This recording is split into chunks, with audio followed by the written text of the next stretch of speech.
Here we go, guys. All right, we're starting off with the lining on this Medusa leg piece here. I am using the Bishop wand shader for this, and I'm running around 8.5 to 9 volts. I'm currently using a 13 round liner for the larger spots here, the larger lines, and I'll switch over to a 9 round liner later. Now, some things to talk about real quick while I'm showing you this is angle. The angle of your machine is so important, especially when you start pushing larger needle groupings. So the better angle you're going to have, the better the result is going to be. You want about a 40-45 degree angle. Are we getting that every single time? I don't think so. I'm not measuring it, but that's the concept. If you're not getting the desired look that you're going for with your liner, then you might need to change the angle of your machine.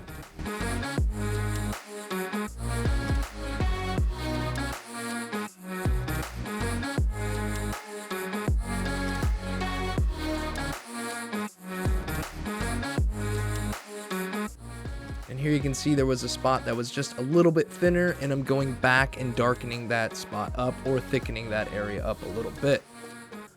Much better. Stretching is another extremely important thing, especially for lining. You want to get the best stretch you can. Push down on the skin, push out on the skin. The tattooing hand is also pushing down and away, and you're going to feel those vibrations in the skin. Now here we jump to that 9 round liner I was talking about, and I start working the scales. Again, I should still be running around 8.5 to 9 volts.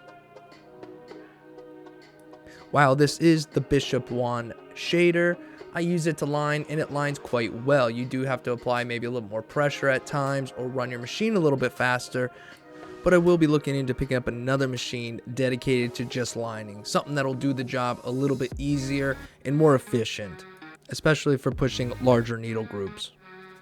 Here in this filigree piece, I'm using lines to simulate shading here.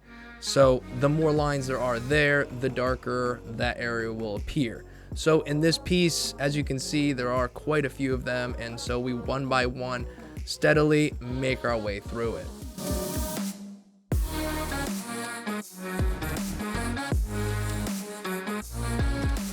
Big thank you to all of you for taking the time to watch these videos. I really appreciate it.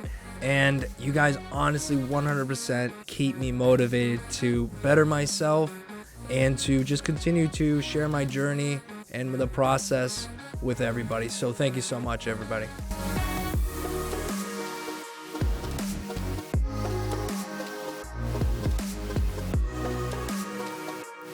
And here we are back to more scales. Now, this I just got in the zone and went for it. There's a lot of scales to be done, so just one at a time, and you just keep flowing.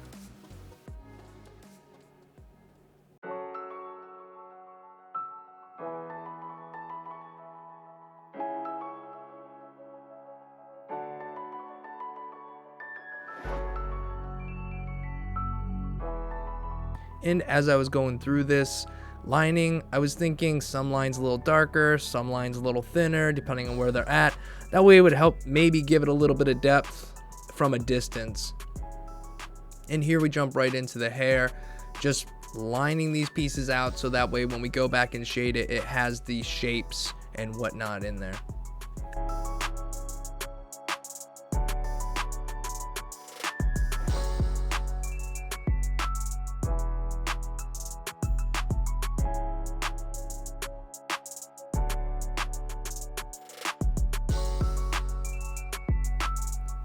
And here you can really see the angle of the machine like I was talking about before. I'm running these lines, but I have my machine at a nice angle here, and that's going to help give me the size line, the line weight that I'm looking for more consistently. And I am by no means the master of any of this or perfect at any of this. I'm just showing you what I'm doing, and if it helps you, that's awesome.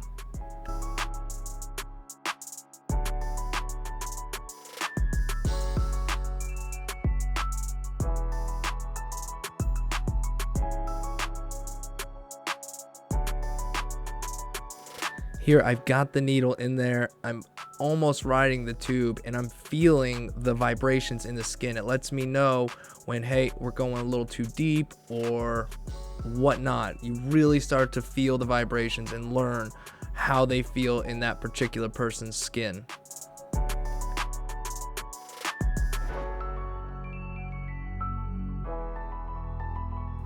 Now we're jumping into the lips here, and I am using a 3-round liner.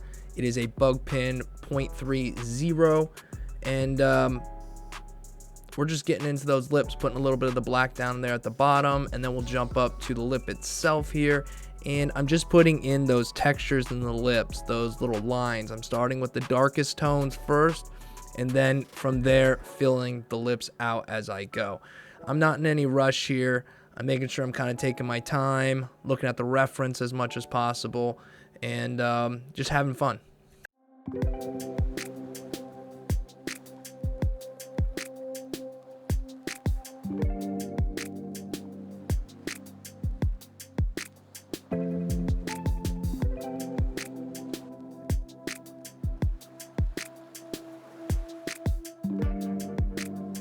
And here we are jumping up to the eyes, and I'm also using that same 3-round liner bugpin to do the eyebrows, the eyes, all of it.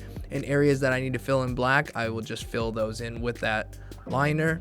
It's not a large area, so it's not super difficult to do that. Also, I'm leaving a little area in the eyebrow there to put some lighter tone in, just here and there. And again, I'm stipple shading the nose, I stipple shade the eyes. And after the first session, this is where we were at.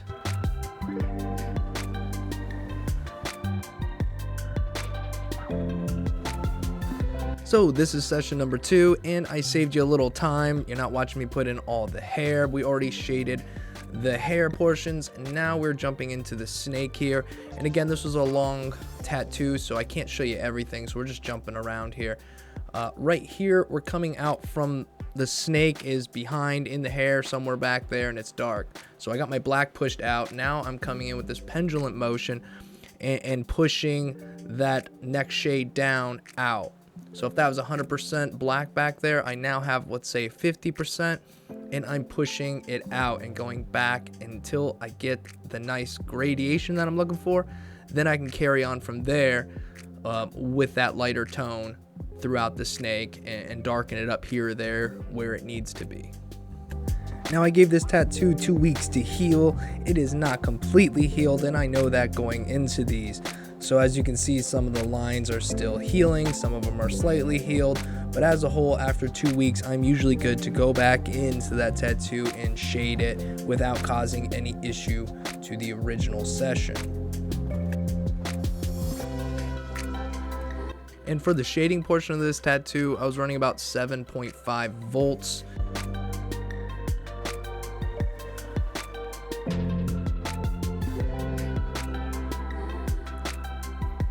I used dynamic ink for this, dynamic black to be exact, and my ink cap setup was as follows.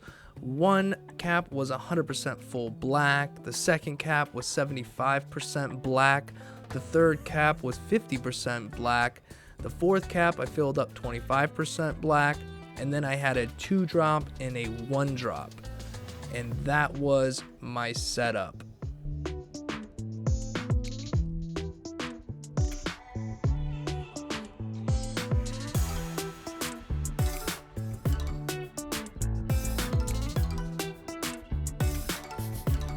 Feel free to move your machine around, different angles. If the ink's not going in from one direction, maybe try another direction. But really, if you're trying to saturate or get a buildup of one tone, it's best to try to hit it from a couple different angles so that you're filling in a little bit more of that space.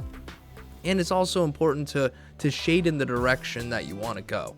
If you want something to be rounded, then try to shade it in that direction. Don't just put shading in an area just to be there, but make sure it contours to what you're doing. Again, I'm no expert, just sharing some stuff.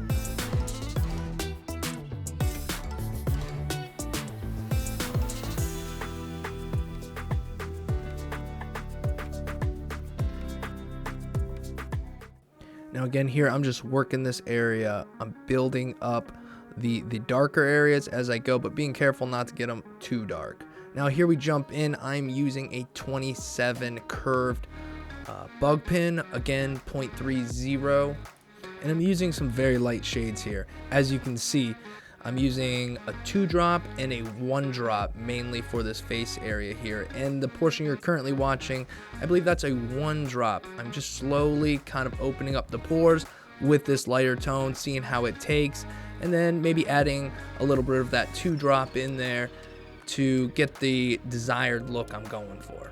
And I prefer to use these larger mags when I can, because they just make for some smoother shades, especially in wider open areas. Also in the top of the head there, in that mandala, I went back and I did that in dots. I didn't show that, again, there was a lot going on here. Couldn't get to everything, but again, I'm shaping this up around the head. We're gonna put a shadow underneath the curl of the snakes at the top, and then just continue to work the face, just looking at the reference as much as I can.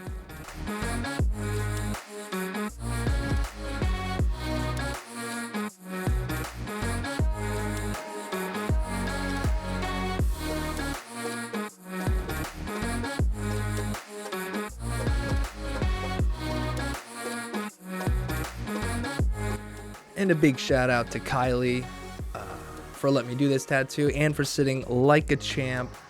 Our first session was about 5.5 hours, and the second session about 4.5, 5 hours. So really quite a bit of time and no complaints. So hats off to you, Kylie. Appreciate it.